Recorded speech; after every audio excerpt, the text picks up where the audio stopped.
Hello and welcome back to the Advanced Women's Health Podcast. You are with me today, and my 1-900 voice, having a 3 and a 5-year-old, has meant that we are also susceptible to all these bugs going around. So, wherever you are, I hope your family is healthy. I sound much worse than I feel. But there's no time like the present to introduce today's episode. So, in today's episode, you guys are going to get a sneak peek. So, one of the things that's been really, really important to us, it's been something that our team has been talking about for a long time, and something that I'm very much pushing forward is this idea that we're only so good as the people who surround us, as our support systems, as our mindset and our accountability tools. And I am so confident in the plans that leave Advanced Women's Health. They're evidence-based, they're personalized. We know that there's just a degree of confidence, honestly, that people who follow those plans are going to feel better.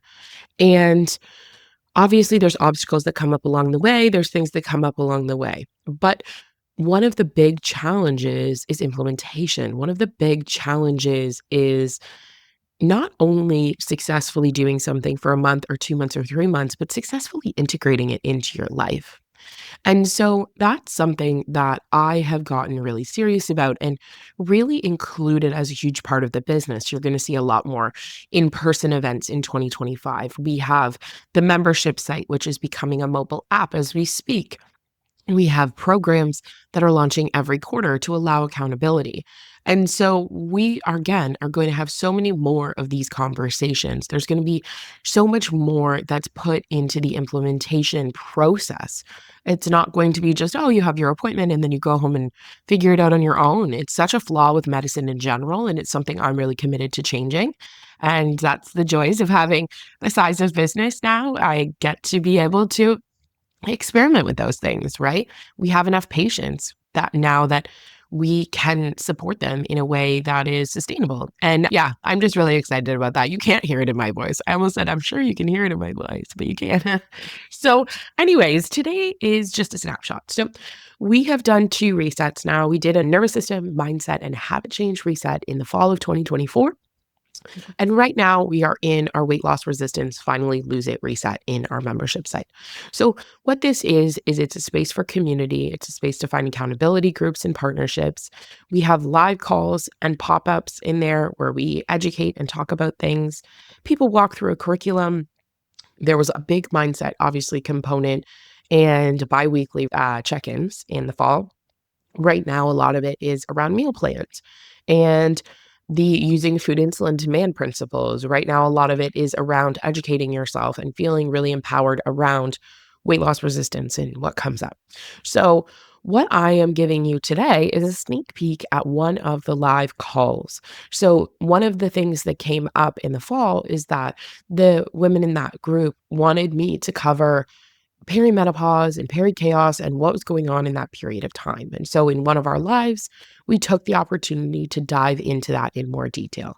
And so I wanted to share that with you here because, again, I think it's really important that we're having these conversations about what is modifiable and what is not. I think so much of the time we spend in this place feeling like we're a victim to our hormones, especially in this perimenopause window, that there's nothing you can do, that the reality is your hormones are just changing and you have to suffer with it. And that is definitely not true for most people.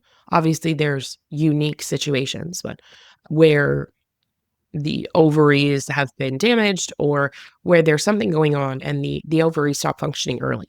But for most people between the ages of 37 and 42, it's not your hormones changing dramatically. It's the environment. And when we're in that range of 42 to 52, there are hormones changing dramatically, but our environment matters so much. So that's what we're going to dive into today. I hope you guys enjoy it. If you like getting these sneak peeks, let us know. Happy to share more of them. And if you are interested in joining the reset, it is not too late. You can do that now. If you want more information, feel free to reach out to us. And yeah, in any situation, I put the links below. And I hope that you guys have a beautiful day, stay healthy, and enjoy today's episode. Welcome to the Advanced Women's Health Podcast, where we empower women with the latest insights and advice on holistic health. From cutting-edge medical research to practical wellness tips, our mission is to help you thrive at every stage of life. Join us as we explore topics ranging from hormonal balance and reproductive health to nutrition and mental well-being. Whether you're seeking solutions for a specific health concern or simply want to enhance your overall wellness, you're in the right place. Let's embark on this journey to better health together. This is the Advanced Women's Health Podcast. Hello, everyone, and welcome to our second check-in. And today we are going to be covering all things perimenopause, menopause, how this is going to affect your wellness journey. It's a question that comes up a lot. And so I want to break it down. I'm really going to dive into this kind of educational style, right? So first and foremost, there's about 1,000 questions about what is perimenopause? What defines that? What is menopause? What if I feel like crap and I'm told I couldn't be perimenopausal? So we're going to start there. First and foremost, perimenopause is defined as the 10-year period, up to 10 years of symptomatic period, unfortunately, before your period stops. This means the average person goes through menopause around between 51, 52. That means starting at 41, 42, you could be having very, very real symptoms of menopause. That being said, there's this window that I'm going to talk a lot more about, and I call it Perichaos. And this Perichaos window is kind of 37 to 42. And it is this period of time where we do not see the brain changing its communication with the ovaries on a consistent basis. But what we do see is a significant change in the hormones of resilience, and we see a significant change in the fluctuation and communication between the brain and the rest of the system. It's more how the brain's reacting to hormones and the hormones of resilience in that moment of time, as opposed to it being specifically related to menopause. What does that even mean? So what happens is you run out of eggs, quote unquote, right? You hit this critical mass point where your brain is always sensing the amount of estrogen available and the amount of progesterone, these two key female sex hormones. Your brain is sensing the amount that's circulating and available. When you have less eggs and less eggs developing every month, that means there's less estrogen being made. And so when there's less estrogen being made because it's being made from these developing eggs, then our brain sends a stronger and stronger signal. That signal is called FSH, follicle stimulating hormone. Why is that important? Because we can test it. And if we test it and it's normal, right, meaning less than 10, depending on who you are, they'll say less than 20. If it's normal, then they'll say, oh, you're not in perimenopause. This is something else, move on. But we're looking at the technical definition being your brain is screaming at your ovaries to make more estrogen.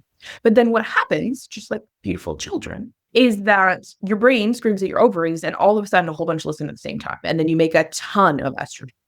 So this is a window of time defined by peaks and valleys and rise and fall and all kinds of changes in estrogen. It's also a period of time where if you're not ovulating, then you are going to have months where your cycle is long and then months where it's short. You can have low levels of progesterone, which contribute to anxiety, which can contribute to pain with your periods, which can contribute to sleep issues. Both of these hormones are very, very critical. And what happens is a rhythm up until perimenopause that was very predictable for most people outside of PCOS, for example, or hypothalamic amenorrhea. But it's very predictable cadence. It just becomes super erratic and your hormones can be high and super low all within the same day. This is often why your medical practitioner will say, you know what, we don't need to test your estrogen and progesterone after we have that initial, yes, you're in perimenopause kind of diagnosis, because from that point, your hormones are literally wackadoo. They're all over the map. And so we're just catching a spot in time. And then menopause is this technical period where it's been a year since you've had your last menstrual bleed. And this is one that we need to better define, to be completely honest, because I always joke that there's the comeback tour, right? So it'll be like 11 months and someone will get their period and they're like, what? Like now I have to wait a whole another year. But menopause and postmenopause, they're defined as these states of very low estrogen, low progesterone, lower actually than their age-matched gender counterparts. So men actually can have more estradiol than women in that window of time. So it's really important to understand within that. So now, whether you're on a medication, right? Or you have an IUD placed, the reality is that they'll tell you to stay on it until you're 52 and then stop. Because technically, in that situation, at 52-ish, you would take out the device or you would like stop taking the medication and boom, now all of a sudden you're in menopause. Two things can happen. One, with IUDs specifically, you can be having symptoms and know you're in perimenopause. You can have hot flashes and night sweats. You can have poor sleep, change in mood, change in metabolism, change in vaginal dryness and yeast infections and UTIs and all those types of things that can come. They don't have to come, but they can come with perimenopause and menopause. So some people are experiencing those symptoms really rapidly shifting even when they're not bleeding. And then in a situation where it's like medication-induced depression, oftentimes I find what happens is there's some breakthrough symptoms. You just don't feel great, but then it will hit when the medication is stopped. It's just like a very rapid change when the medication is stopped. Not always, but it can. So we always want to have those transition plans because again, the technical definition goes back to your period, but the symptoms people experience is not directly related to the amount of blood flow. Obviously, people can have really heavy periods and light periods and heavy periods and light periods. Sure, right? But the reality is that there's so many other pieces. So that is Perichaos is this change in hormones of resilience, right? It's change in the DHEA, it's the name of one of the hormones. We see changes in testosterone, we see changes in cortisol, and fundamentally, we also see changes in inflammation and insulin. Why are these things important? We're going to talk about inflammation and insulin a lot today because when your hormones shift, you will see a shift in inflammatory processes and you will see a shift in inflammation. And these impact us in two different ways. One, very clearly with respect to the body, you can start to gain fat around your middle. Your cholesterol can go up. You can see changes in your average blood sugar. We can start to see these metabolic changes and what we call cardiovascular changes. So blood pressure can change, etc. So we can see those changes. But the other thing is when you have high levels of insulin and high levels of inflammation, it impacts your brain and how your brain perceives hormones, which is a really important conversation because if your brain is already chasing these changing hormones and then we add more insulin resistance and then we add more inflammation into the mix, we have the perfect storm for someone to not feel good. And what's really important to know is that when we look at these symptoms of perimenopause, a lot of research is being dedicated to acknowledging the fact that a lot of the hot flashes, what we call vasomotor symptoms, right? Hot flashes, night sweats, mood changes in this window of time actually have a much stronger relationship to someone's insulin and insulin signaling than they do the level of hormones in someone's body. So this is critical to understand because if you think you are a victim to your hormones, especially during this perimenopausal window where they're high and low and high and low, if that's how you feel, then it's going to be hard to know where to take action or what to take action with and what's most important and all of those things. Whereas when we can clearly say we need to go after insulin and inflammation, and that's our first step in perimenopause. Then we support the stress hormones. Then we support using other, again, like hormonal modifying agents, progesterone, etc. That's the window of time that we have so much opportunity to support symptoms. Because when menopause comes, technical menopause, when your estradiol is very low and stays very low, where your progesterone is low and stays very low, in that situation, we are looking at a massive change again in metabolic function. And so we want to make sure that we use the perimenopausal window as much as we possibly can to work on inflammation and work on insulin so that the transition into menopause is not only less symptomatic, but we also are setting you up for success because in that window, we are looking at adding hormones. We're looking at hormone replacement therapy. We're looking at adding estradiol, adding progesterone. We don't have to. It's not the only option, but they're definitely valid options to consider and to look at. So this is what we think about in those different categories. And then I'm going to break it into symptoms in a second. But one thing that I wanted to mention as well is I had said earlier, there are two theories of perimenopause. One of them is that we run out of eggs. The other one is that it's a genetically predetermined period of time where it's funny that a lot of this is epidemiological research, but they're essentially looking and talking and saying you're genetically set up to be more useful in the second half of your life, which I think is actually really empowering because in our culture today, there's very much a conversation around our utility being related to being of childbearing age, right? And oftentimes, again, like in other cultures, you had the most to contribute or the most wise when you weren't contributing to children and childbearing. So I want to acknowledge that too, because I think it's a really beautiful lens to take that this is not like you've not run out of youth and therefore now you're meant to struggle. It's just we very much have the capacity to feel phenomenal in this window of time, in menopause, in this second half of our life. But the way things have changed in our society with respect to worsening insulin resistance, with respect to worse inflammation, with respect to a bunch of the things we're going to talk about now, we don't feel the outcomes of that. We don't feel great because there's so many obstacles in the way that we become less resilient to. So the big changes that we're going to talk about today are with respect to metabolic function and cravings. I'm going to talk about the brain. I'm going to talk about sleep, and I'm going to talk about something called the mitochondria, which is the lovely energy powerhouse of your cell. So we'll start with metabolic function. We know that when someone goes through perimenopause and enters into menopause, we see worsening metabolic function. So what does that mean? That means that your body does not respond the same to food as it did when you were 30. Sucks to suck, I know. But in that situation, you are going to need to test and you are going to need to assess differently. And this is really key to understand because if you try to do the same things you did when you were younger, you are likely not going to see the same results. And this is because in perimenopause and menopause, we're balancing two things: the need to continue to maintain muscle and not lose it, and potentially even gain it, right? Especially during perimenopause, and the desire and the drive to lower insulin.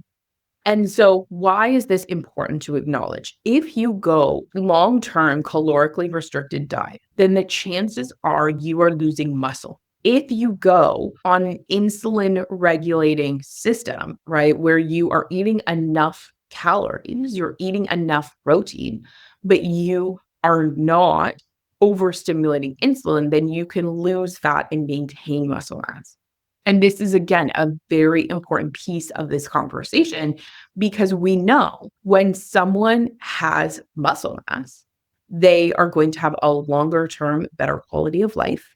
We know that they are going to maintain metabolic function. We know that there are just so many positive outcomes, even with fracture risk, with muscle health, all those types of things. So there are so many really, really key benefits to maintaining muscle mass. So if you're just, again, calorically restricting, not only does that affect your gut, not only does that affect so many components of your health that will make it harder for you to lose weight in the future, but you're also oftentimes losing muscle, which is something that's so precious. So this is why we talk so much about the food insulin demand. And obviously for anyone who has done the fasting mimicking diet, if you haven't, don't worry too much about it, but I just want to mention it. A 5-day period of caloric restriction to mimic fasting is very different than long-term caloric restriction. So just do keep that in mind. But again, it's really important that we are ensuring that we understand your insulin signaling, understand how it changes. This is something else, is I've been in practice a long time, right? So I have patients that have done insulin glucose challenge testing with me years ago. And they're like, okay, well, this is what it looked like then. So I'm assuming that I have to do the same dietary changes. And then they try the same dietary changes and they don't get the result that they got the first time we did the plan. And they're like, what's going on? And so we have to retest, we have to reassess. So that's a big one when it comes to metabolic function and insulin signaling. The next one is with respect to cravings. So cravings come into place twofold and can obviously affect your reset in very big ways. So when we're talking about cravings specifically in perimenopause and menopause, insulin is one of the pieces. So if you consume a lot of insulin stimulating foods, it interacts with your brain like cocaine. We've talked about this, right? You get this huge hit, this huge dopamine reward, this huge sense of satisfaction. So within that, as insulin rises and we become more insulin resistant, there is the chance that you can have more cravings, specifically sugar cravings. Also, when we see rapid fluctuations in estradiol, that changes appetite and satiety in the brain. And so that's really important because if you then feel a lot more hungry in general, it's not necessarily a craving, but you feel more hungry and you combine that with a fluctuation and you combine that with the insulin, it's going to result in increases in what we call habitual food consumption. So the research shows that people will eat more without even realizing it because of their hunger and because of the fact that they were used to being able to just kind of trust their metabolism and trust when they were hungry and when they weren't. And that has changed a little bit. So again, that's not to say that that applies in everyone by any means.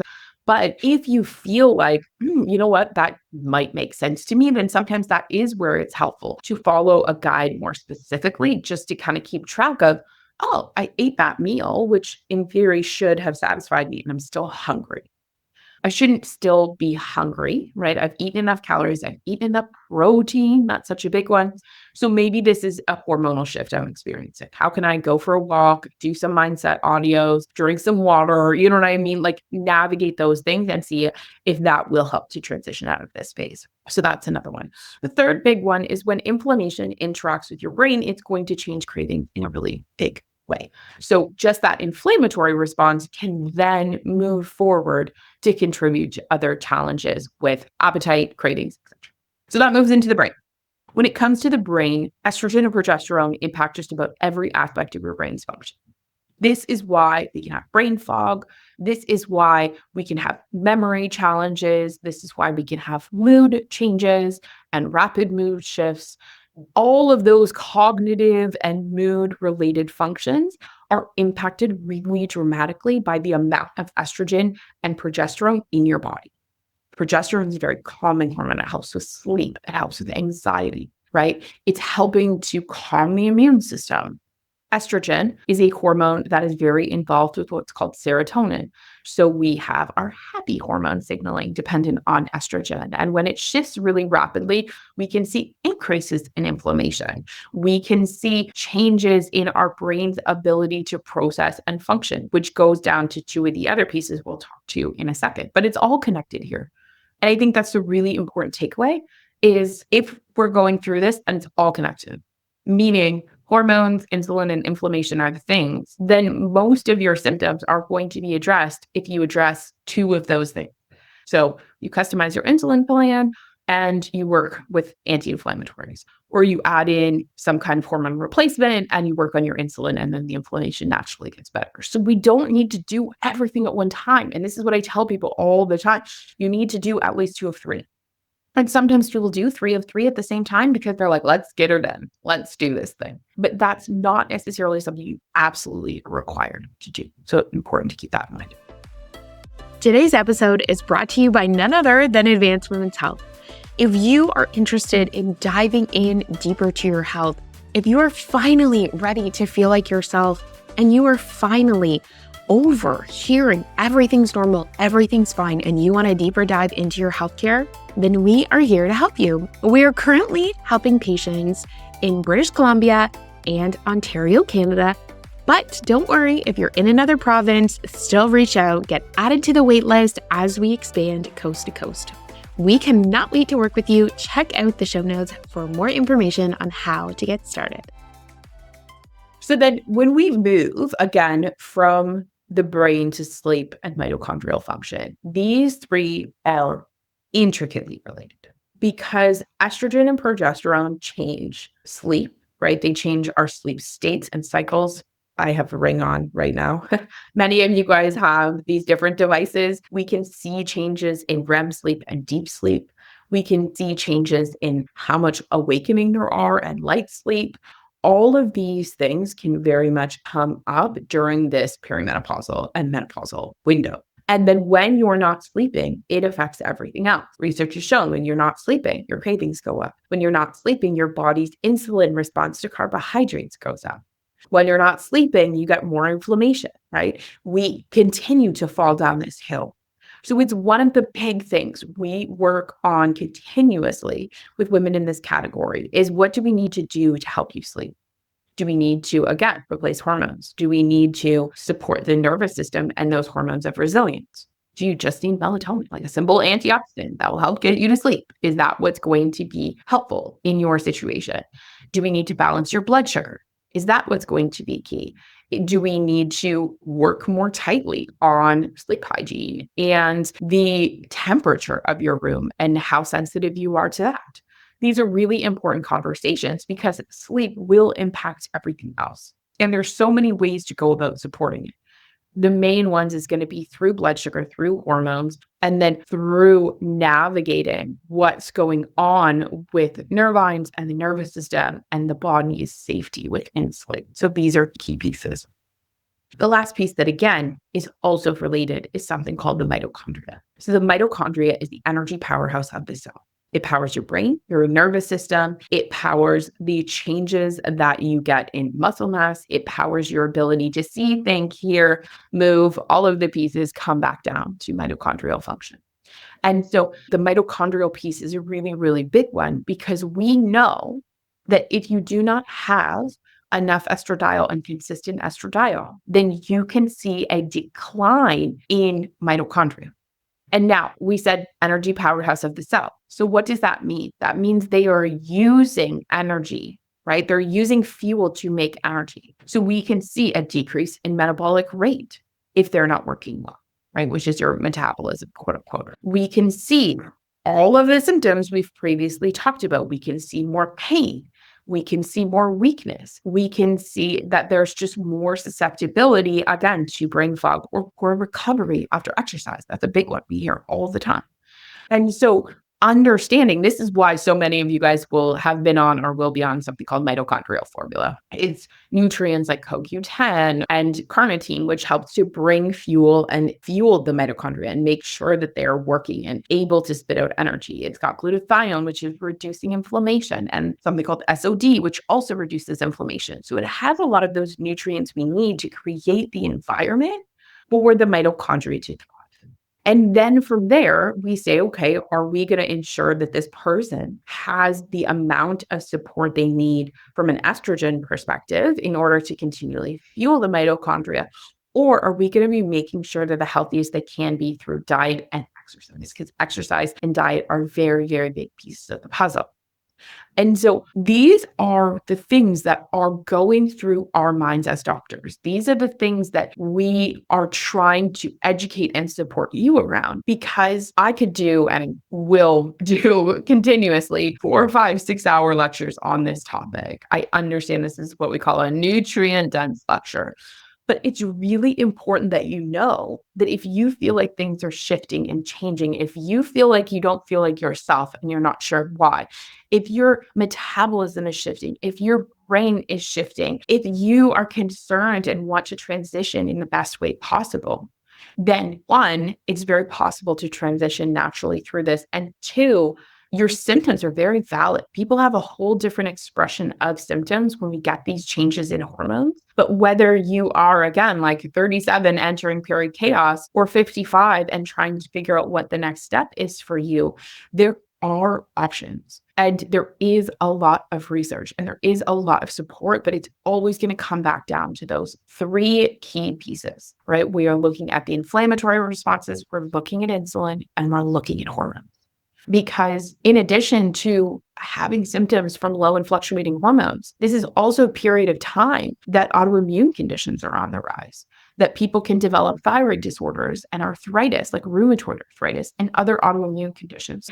We need to make sure that you are properly supported and diagnosed, that you're not overlooking a symptom being like, oh, I don't know, maybe it's normal. Doesn't everyone feel like this?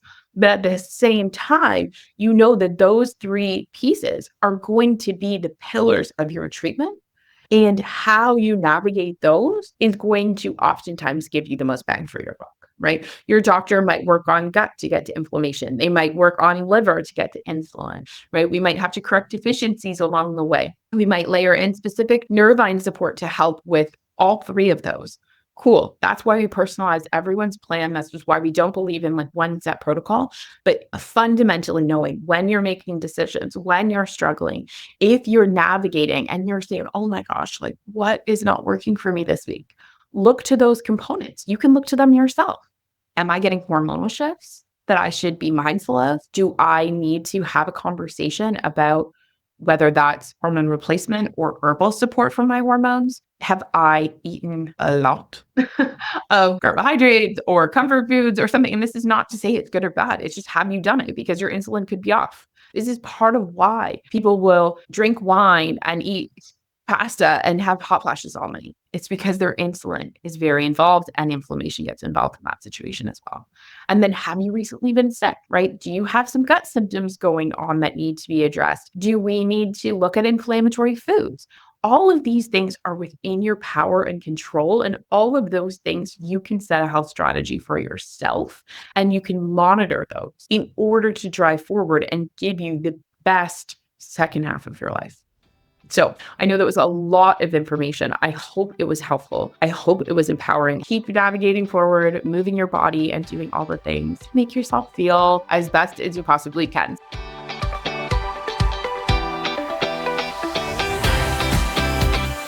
Thank you so much for listening. I hope that you had as much fun as we did.